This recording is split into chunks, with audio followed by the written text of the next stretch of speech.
अपने सतगुरु की अगर ये बात मान ली तो फिर भजन में बैठने के लिए मन जरूर करेगा।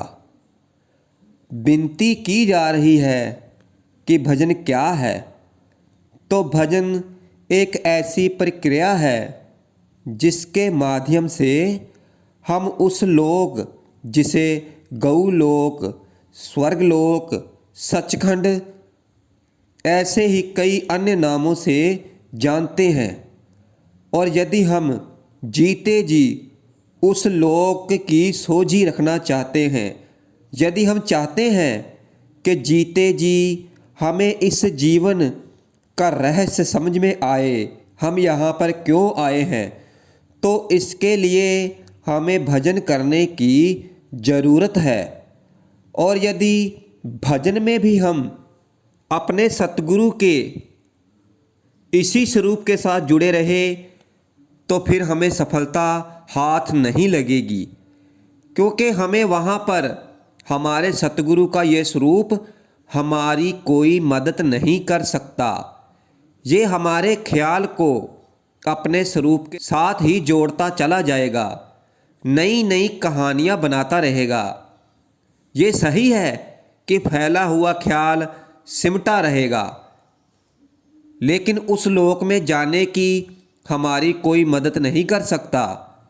तीसरी पातशाही श्री गुरु अमरदास जी महाराज फरमाते हैं, हर की पूजा दुर्लभ है संतो, कहना कछु ना जाई, संतो गुरमुख पूरा पाई, नामो पूज कराई।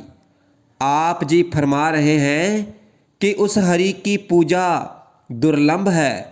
कैसे दुर्लभ है? क्योंकि वो हरि हमारी और तुम्हारी समझ से बहुत ऊपर है। उस हरि की पूजा वक्त का पूर्ण संत सतगुरु ही हमसे करवा सकता है, क्योंकि वो उस परमात्मा का जानकार है, वाकिफकार है। वो वहाँ तक पहुँचा हुआ है, वो सचखंड तक पहुँचा हुआ है, इसलिए वो हमसे ये भक्ति करवा सकता है और कोई दूसरा नहीं करवा सकता। इसीलिए कहा है, हर की पूजा दुर्लभ है संतो, कहना कुछ ना जाई, संतो गुरमुख पूरा पाई, नामो पूज कराई। नामो पूज कराने का मतलब है हमसे नाम का सिमरन करवाकर, और फिर इसे चाहे सिमरन कहो चाहे आराधना कहो, लेकिन भजन एक जरिया है उस परमात्मा तक पहुँचने का। इसी तरह जो नाम का सिमरन है वो भी जरिया है सतगुरु के सूक्ष्म स्वरूप को देखने का।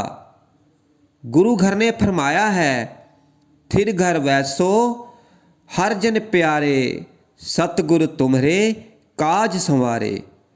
अब देखो, हम बाहर मुखी भक्ति करते हैं, जहाँ सतगुरु के साथ ही अपने ख्याल को जोड़े रखते हैं, तो फिर हम कभी भी स्थिर होकर भजन नहीं कर सकते।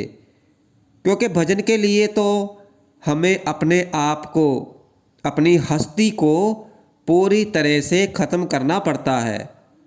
उदाहरण के तौर पर यदि हम किसी बीज को मिट्टी में दबा दे तो पहले वो बीज अपनी हस्ती खो देता है, वो मिट्टी में अपने आप को समर्पित कर देता है, वो सड़ जाता है, गल जाता है, बुझ जाता है। फिर कहीं जाकर उस पर धूप लगती है, हवा लगती है, और फिर उसमें पौधा अंकुरित होता है। तो भाई इसी तरह अगर हम स्थिर होकर नहीं बैठे तो सतगुरु के स्वरूप के साथ ही अपने आप को चिपकाकर बैठ गए, तब भी हमें भजन में कोई तरक्की नहीं मिलेगी, और ना ही हम सतगुरु के सच्चे स्वरूप को देख सकेंगे। थिर घर बैसो हर जन प्यारे, सतगुरु तुमरे काज संवारे। मतलब कि तुम एक जगह भजन की अवस्था में चौकड़ी मारकर बैठ जाओ और अपने अंदर हो रहे शब्द को सुनने की कोशिश करो, जिसे शब्द धुन कहते हैं, शब्द का प्रकाश कहते हैं। और कहते हैं कि शब्द धुन 5 तरह की है और शब्द का प्रकाश भी 5 तरह का है। और बाकी तुम्हारे जो सभी काज हैं वह सतगुरु संवारते रहते हैं। तुम्हें कुछ करने की ज़रूरत नहीं है। तो उस बीज की तरह अपने आप को समाहित कर दो। भजन में ऐसे समझो जैसे मुर्दा होता है और वो लेटा होता है और फिर उसे चाहे 4 लोग नहलाएं, चाहे कपड़े पहनाएं, चाहे उसे लकड़ियों पर लेटा दें और फिर उसे आग लगा दें और फिर उसे चाहे जला दें, कुछ भी करें, उसके शरीर के साथ वो कुछ नहीं कहता। इसी तरह भजन में बैठो, फिर कुछ याद करने की ज़रूरत नहीं है, ना घर की, ना परिवार की, ना अपने सतगुरु के स्वरूप की। जो कुछ याद आ रहा है उसे और भूलने की कोशिश करो। बसो तुम्हारे नैनन में सिमट कर एक यही होना, दुई है दूर हो जाए दृष्टि जोत में धरना। अब दृष्टि जोत में धरना या अपने ख्याल को अंदर शब्द धुन में रखना, ये दोनों बातें एक ही हैं। जब तुम्हारे अंदर से, हमारे अंदर से सब द्वैत खत्म हो जाता है और केवल एक आ जाए, और एक क्या, तो एक भाई हमारे सतगुरु का जो नाम है वो एक है, वही सच है और कुछ नहीं। तो जब ऐसे विचार आ जाए, बसो तुम आए नैनन में, तुम्हारी और कोई चीज़ है ही नहीं, हमारे नैनन में जहाँ हमारी जो आसक्ति है वो दुनियावी चीज़ों की है, तो वो सब खत्म हो जानी चाहिए। देखो कितने समय से हम सत्संग सुनते आ रहे हैं, और यदि हम अपने आप को सिमट कर एक ही है होना, मतलब यदि हम अपनी आत्मा को सतगुरु के साथ नहीं जोड़ पा रहे हैं, मन को नहीं समेट पा रहे हैं, तो भाई अपने आप से कुछ विचार तो करो कि हमारे अंदर कहाँ पर कमी है, क्योंकि समझाने की कमी तो कहीं है ही नहीं। कमी केवल यही है कि हम नाम के सिमरन को समय नहीं देते हैं। तो देखो कहते हैं कि मृत्यु के समय हमें कई हजार बिच्छुओं के काटने जैसा दर्द होता है, और फिर हमें फिर इसी 84 के जेल खाने में भटकना पड़ता है। तो इससे अच्छा है कि यदि हम उस लोक को जाने की तैयारी करते हैं, तो भाई कम से कम सिमरन तो सही ढंग से करना चाहिए। देखो हम भजन में सही से शब्द धुन शब्द के प्रकाश को देख सकें। अब रही बात सतगुरु का स्वरूप बदल जाता है, वो इसलिए बदल जाता है क्योंकि सतगुरु का ये स्वरूप वहाँ जाकर हमारी कोई मदद नहीं कर सकता।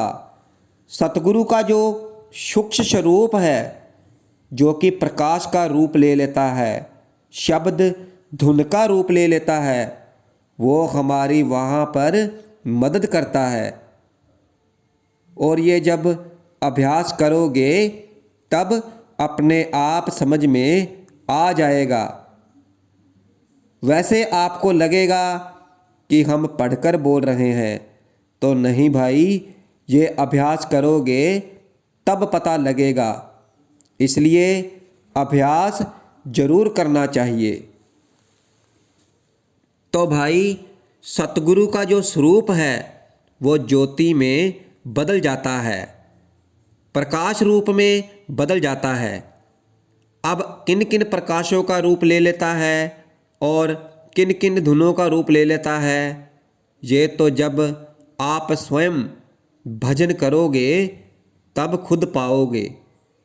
वैसे तो हमें भजन करने की आदत ही नहीं है, हम भजन नहीं करते हैं, लेकिन हमें भजन को वक्त देना चाहिए। और आप सोचें कि भजन को वक्त दिए बिना ही इस संसार की माया से निवृत्ति पा लेंगे, ऐसा नहीं होगा। कोई भी गुरु कितना भी अच्छा नाम दे दे, पर भाई नाम एक ही है, इससे मुक्ति नहीं मिलेगी, क्योंकि मन काबू में नहीं आएगा। क्योंकि गुरु तो केवल नाम दे सकता है और उसको जपने का तरीका भी समझा सकता है, सही रास्ता भी बता सकता है, लेकिन बाकी तो सब हमें ही करना पड़ेगा। राम नाम जप अंतर पूजा, गुर शब्द विचार अवर नहीं दूजा। पहली पातशाही जी फरमाते हैं कि राम नाम जप अंतर पूजा, अंतर में उस नाम का जाप करते रहो, यही पूजा है। नाम की गुरु शब्द विचार आवर नहीं दूजा। अब विचार करने का मतलब है कि शब्द धुन सुनो, शब्द के प्रकाश को देखो, जिसमें शब्द का या गुरु का स्वरूप बदल जाता है, ज्योति रूप में, प्रकाश रूप में, जो हमें सचखंड की सोझी कराता है, उस परमात्मा के घर की, उस सतलोक की हमें सोझी कराता है। और फिर हमें उस सचखंड की, उस सतलोक की सोझी आ जाती है।